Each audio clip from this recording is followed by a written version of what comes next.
Welcome to Season 3 of Voices of the Goddess podcast, where we empower, inspire, and uplift women to be the goddesses they truly are.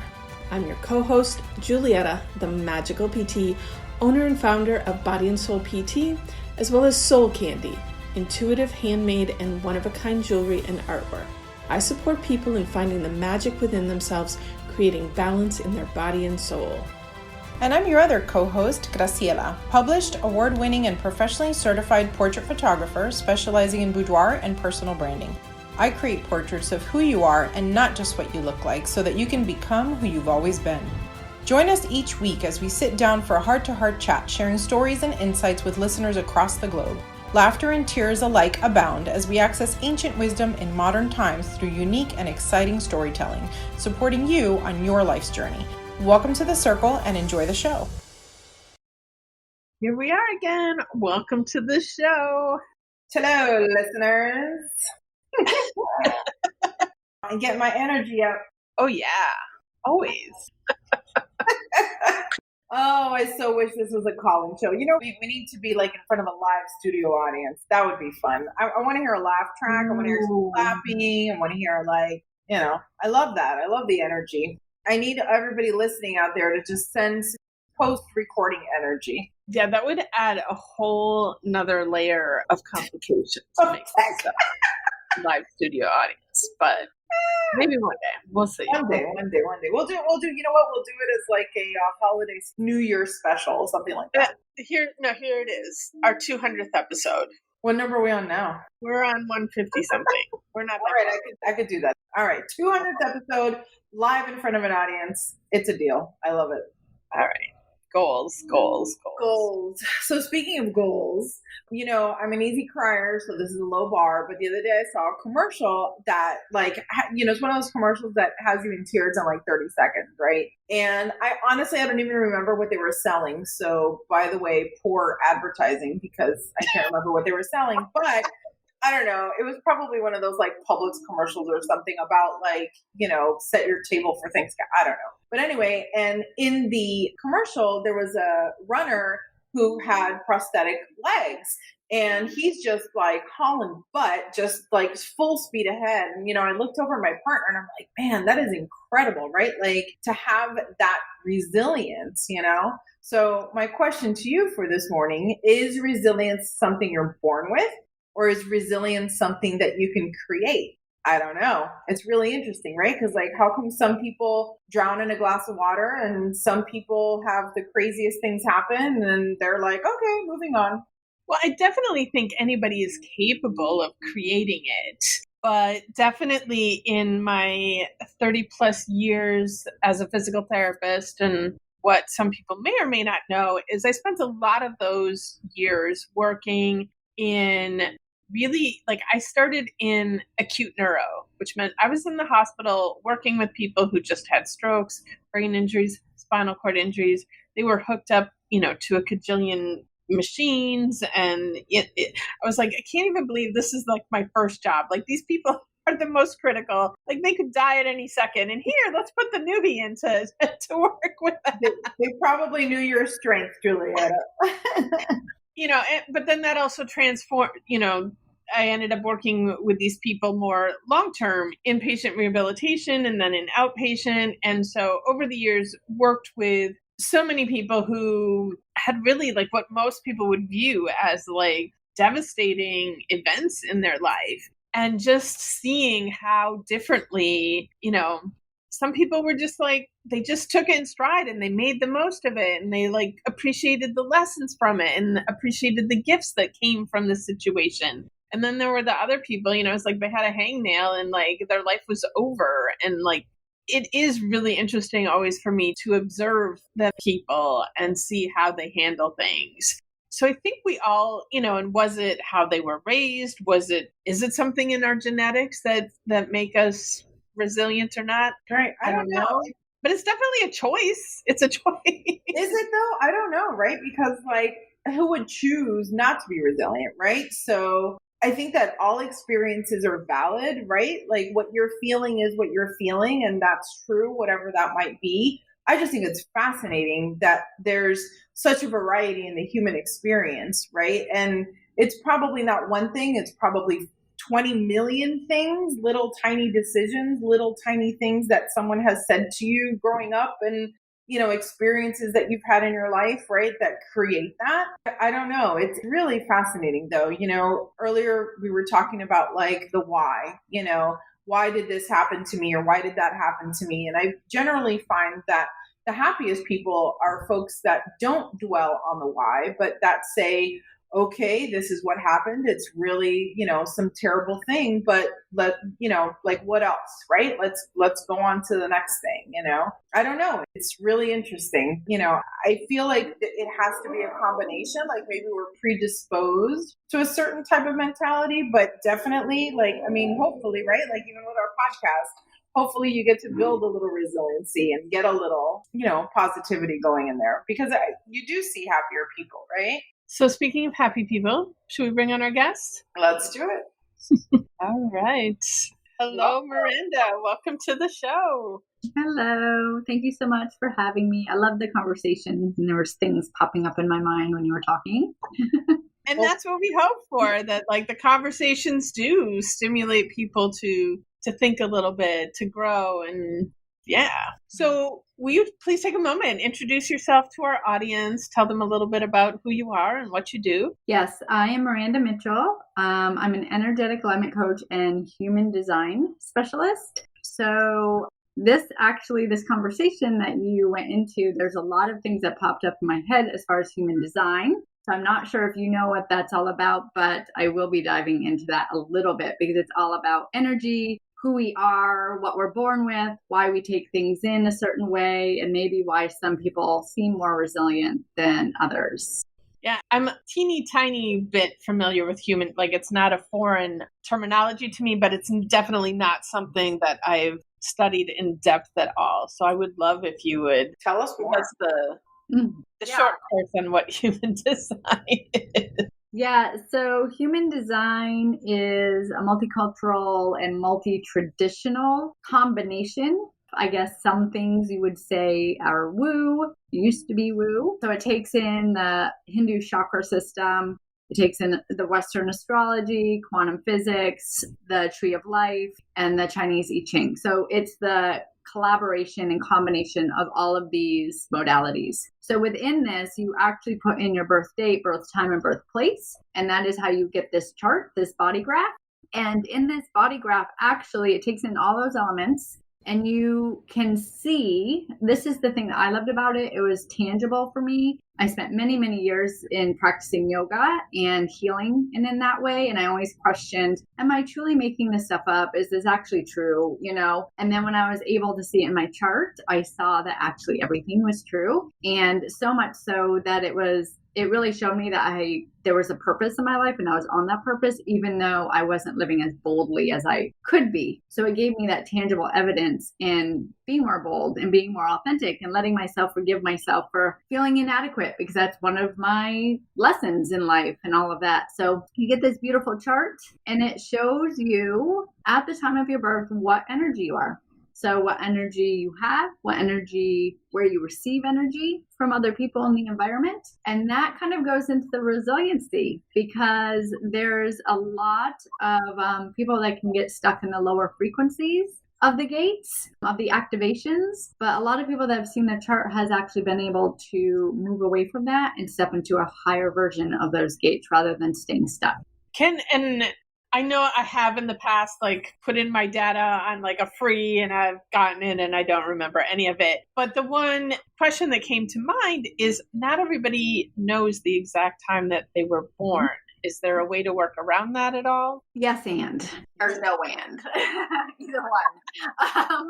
It's very important because the moon moves very quickly. So the moon may shift, which will then shift the gate, or the gate that the moon is in, or the moon that the gate is in. So it's very important to try to find it, whether it's someone that you know, a parent, or maybe even on your birth certificate. Sometimes people actually go and get their original birth certificate. And if not, there are people that actually can do these readings that help support you in finding what feels right for you. But it is a very, very important element, because even 15 minutes or so can really have a gate activation off, and then you wouldn't be in alignment with who you truly are. Interesting. That's really fascinating. I'm curious, can you share a story with us, like one of your client success stories? Like, I mean, I could listen to you talk about this for quite some time because this is really fascinating, but give us an example, like on a practical level. How can someone take this information and use it? What keeps you doing this? Give me one of those stories. Well, there's actually many areas that you can bring human design in. So you can bring it into business, conscious business, making sure that you are in alignment with what you're here to bring the world, what you're here to talk about, the energy that you're here to bring. There's 5 types. So it helps you with how to put yourself out there so you're not energetically draining yourself or pushing too much. You're being authentic so you're able to rest and receive. It's also very powerful when working with children, because actually this was downloaded or channeled in 1987 by Ra Uru. He downloaded this for 5 days and made it his life mission to bring out into the world. And the reason that is it was said it was for the children because we're all out of alignment. At that point, we were younger, so we're part of that children, but I use it with my daughter. And it's made me really understand her more and make decisions that I wouldn't have otherwise. And it actually has helped me even understand the differences between my children and why they are the way they are so that I can support them so that they don't grow up with these beliefs. And I'm able to support, for instance, my daughter has an open throat. What that means is when you look at the chart, the throat area, throat chakra is white. So that means there is variable energy there. So she receives energy from the environment. So with the open throat, many, many people I've worked with, adults especially, have felt like their entire life that they were not heard. What they talked about was not listened to, that they made these beliefs in their head that what I say doesn't matter. Who am I anyway? And it was because of the variability in the throat. Not because people didn't listen, it was because they weren't looking at them or they weren't recognized. So it really helps children with their beliefs so that they grow up confident, knowing who they are and able to put themselves out there. Then there's relationships. I mean, there's electromagnetics with the relationships and why you're attracted to one another and how you can support each other in relationships. Why the things that you used to be attracted to, now it annoys you. I mean, there's so many different things that you can look at the chart. It's actually such a great tool for so many areas in life. This sounds like it's like the size of an encyclopedia. Like, this sounds so fascinating. There's a lot of layers. And I will say a lot of people have a hard time with the layers. You look at the chart and you're like, I have no idea what this is. I don't know what, all these half lines, these full lines, what does this represent? So the way that I teach it is really through a layering effect. Like I mentioned, I practiced yoga before, so it's all releasing the deconditioning. So it's one layer at a time. It's learning about your strategy first, how to implement that. How does it feel in your body? It's like doing the actual work, not just getting the information, which most people like to just dive into the information and not really do the work. So when you do the layering work and add it in so you know what it feels like in your body, then you can go to the next layer so it doesn't seem like it's overwhelming. Very interesting. Like now my brain is ticking and I want to look at my human design again. Totally. I feel like put that 1-800 number on the screen, Miranda. Oh, man. So, as you know, Voices of the Goddess, we are very much about, the sacred feminine power. And so we're always curious to learn, what is one piece of advice that you got from a woman that affected your life in a profound way? Ooh, that's very interesting. I will tell you, most of my life, I've had to live in the very masculine because I moved out at 14. I was on my own. Put myself through college, raised 2 boys on my own. I mean, there's a lot of masculine that I've had to really step into, and there's a lot of warrior energy in my chart. So, and I did not have a great relationship with my mother at all. So I'm trying to think, my grandmother was always there for me in the time, like whenever I needed support. So I would say energetically, she was there for me. But a lot of the things that she actually recommended me do, I didn't listen because I've always been a rebel. And I feel honestly that I know, and I'm in tune with my body, so I know what is true for me. So I hate to say this, but I think it's my own intuitiveness that I've truly been listening. And since I've learned my chart, surrendering is a huge thing for me. So learning to trust, not push through, take time to rest, listen. So it's been a long journey of connecting with my own feminine power, but I truly feel like it's my own inner feminine power that has blessed me, even though it took a long time to emerge. I think that's so profound. I think you might be the only guest that has ever named herself as a source of inspiration, but how incredible is that to, I was taking notes as you were talking, and learning to trust and rest and listen, in everything that we do, being an emergency and fast paced and, it's crazy, like really resting and listening to yourself is the highest form, I think, of self-care, right? Like I try and tell my kids, if you're always busy, you're never creative, right? To be creative and to get a message, you have to stop moving. You have to listen for a minute. So I can see that being a lifelong practice to cultivate and learn from, that's really amazing. Especially nowadays, I feel like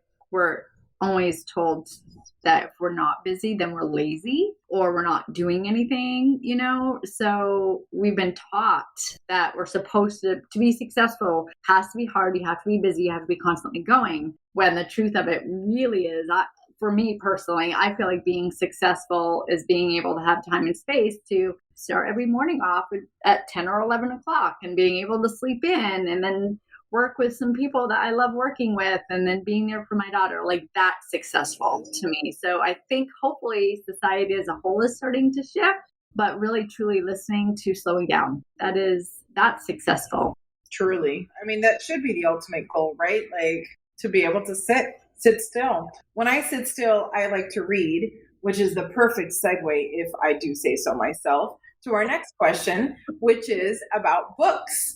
Do you have a favorite book? And I know some people stress out over just one. It doesn't have to be just one. It doesn't have to be your absolute favorite, but give us something that you think would inspire our audience. My favorite book is the Yoga Sutras. And I don't know if all of you may know what that is. It was in my studies for yoga. And the reason I chose that is because, like the layering effect, every time I read it, I'm a different person. So there's different things that I learn, different perspectives, different things I didn't notice before. So I am not one of those, I only read those kind of books, like inner awareness books or self-reflection books or something for human design. That's what I love. But the Yoga Sutras, I would say, is my favorite. And it's because I can read at any point in time and there's always something that I learn about myself in a different way. I love that you bring up that we're constantly changing and evolving. And so when you read a book a second or third or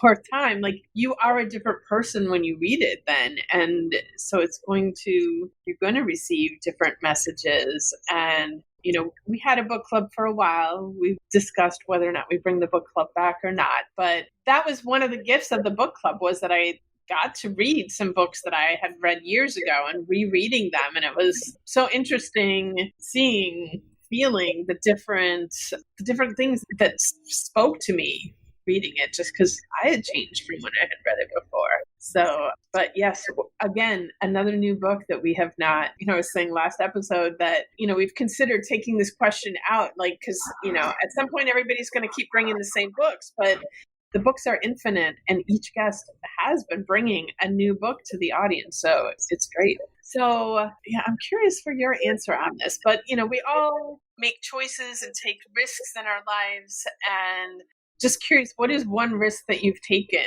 that you will never regret? Okay. So in my chart, I have gate 28, which is all about challenge and risk. So I take risks. Although I don't feel like they're risks because I trust my gut. So I think the most profound, it depends on what area of life I'm in, right? There's the most relevant now, but there's the most relevant. I guess I'm going to start with the one that really was the first risk that I took so that I'm able to be where I'm at now. And that would be getting out of my abusive marriage. So it took me about a year to get out of that because of safety. So I had to plan, and I mean, it was strategic. So I had to like get support from my grandmother to pay for the lawyer. I had to ask I had to ask permission to get a full-time job. I had to like all of these different things, but that was the first time that I took steps that were deliberate and I didn't just follow momentum. And that was for my boys too, that I did that. But I think that was the biggest shift and risk on a physical level for me. And it's definitely brought me to where I'm at today. Very empowering story. And it's always, I've been very blessed that always been surrounded by loving, supportive people. And, you just hear so many stories and it's hard to comprehend like the difficulty of getting out of these situations. But when you see the women who've found the way to do it, like the power in that is, and I do think each woman that does it like empowers women as a whole to begin to take the steps that are needed to make those shifts. So often divorce is seen as such a failure, and I've always found it to be such a triumph. Like it's such a incredible freeing experience, and kudos to you for sticking to your plan and taking all of those steps, because you changed your life, right? You changed your life, you changed your boy's life, you changed your grandmother's life. I mean, really, it reverberates, right? Like, had I not gotten divorced, I would not be the person that I am today, or have the life or the children or anything of what I have today. I think that's really powerful, and I appreciate you sharing that, because so many people, I think, are just waiting to hear, like, is it going to be okay, right? Because sometimes a known enemy is more comfortable than an unknown uncertainty, right? Like, but it's not. It's not. It's always so much better on the other side, I remember when I was a kid, I discovered that divorce was a thing in 5th grade. And my dad was a raging alcoholic, and my mom was, us 3 kids. And I came home running from school, like if it was New Year's. And I said, Mom, there's this incredible thing. It's called divorce. Like, we don't have to stay here. We could go. Like, we could do something, And it took my mom, like you, a lot of bravery and a lot of steps to figure out a way out, and she did it. But I mean, that changed our lives, that changed. Not that she didn't know that divorce existed. Obviously she did. But man, for me, I was like, what? Life doesn't have to be like this. It can be different. This is crazy, And sometimes, I don't know about your mother, but for me, it was about my kids. Like, I was not going to let them think that this was okay. I wasn't, so I did it for them at the time, not even for myself at the time. So a lot of it is for the kids. And maybe because you went to her, she was like, okay, she sees, Yeah, it's really interesting. And I appreciate you sharing so much of your story with us also. I think, I say this all the time, the better you treat yourself, the better it gives other women permission to treat themselves, right? And to create the lives that they're looking to create. We've gone through our questions so quickly. I feel like we could, well, maybe we haven't. I don't know. But this conversation has been in such flow. I feel like we just started. I'm going to ask you our last question, which is, unless I missed one, but okay. I don't know why I'm so off. Anyway, I always like to ask, what is your sweetest and most delicious memory? And with that, what I mean is something that always makes you feel really good, that if someone else hears it, they can be like, man, I can't think of my own memory right now, but I'm going to borrow yours and just feel good in it for a bit. Well, the thing that keeps coming up to me, like when I sit in meditation in my place that I love, as far as I think it's a memory from when I was a child, is I grew up in Vermont. So we would seriously just go outside and be outside all the day, all day long. So I just remember being outside walking in the grass, and there was this one spot that was a hill that I would just sit on and look over everything. And there was just like a peace there. So that's my favorite place. That's my favorite memory. And I think that's why I love Vermont so much. That's exactly when I think of Vermont. And I've never been there. It's beautiful. This is how I imagine it. And that's true. It's totally beautiful. There's so many color greens everywhere. It's so beautiful. It's just darn cold.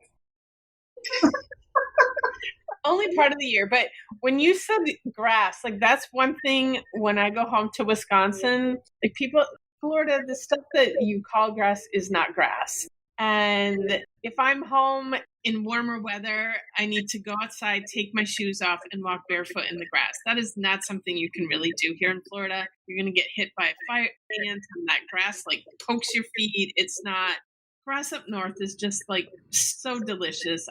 If you haven't experienced it, you have to sometimes. Like walk barefoot in it, lay in it, roll around in it.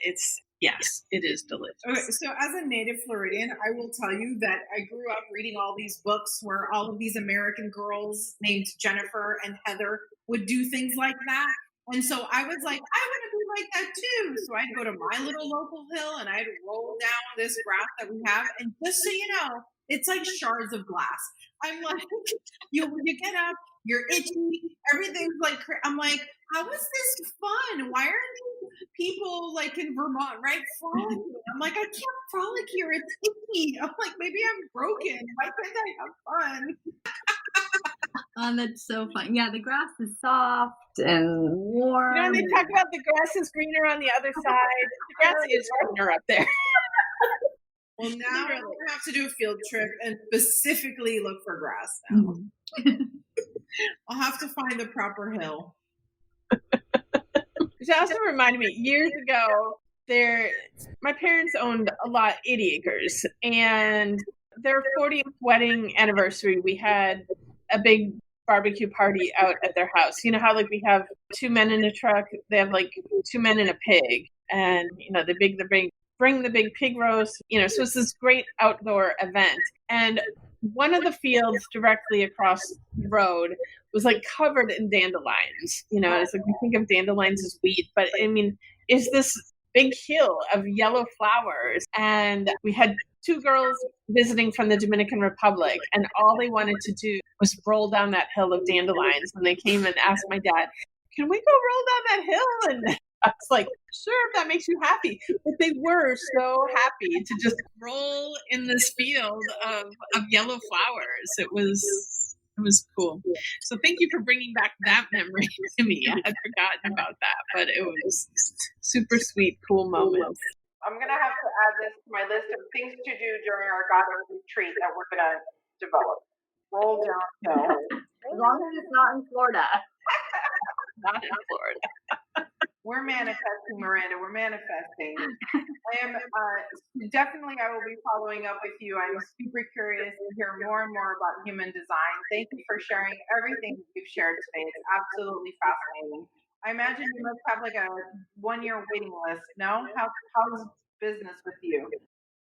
Business is going well. I have my own personal where I do readings and all that. And then I also have another company with someone where we actually have a human design certification for coaches. So things are going really well. We're trying to bring human design out into the world more so where we don't have to do all the work, right? We want to support others so that they can bring it into their containers. Because once you dive in, you can let go of a lot of that conditioning and try to really be who you truly are authentically. Well, thank you for coming on and sharing that with us. It has been a great fun having you in the show, and our audience can check the show notes to reach out and get in touch and find out about their human design. Wonderful. Have a great day, everybody. Thanks for being here. Bye-bye, everyone.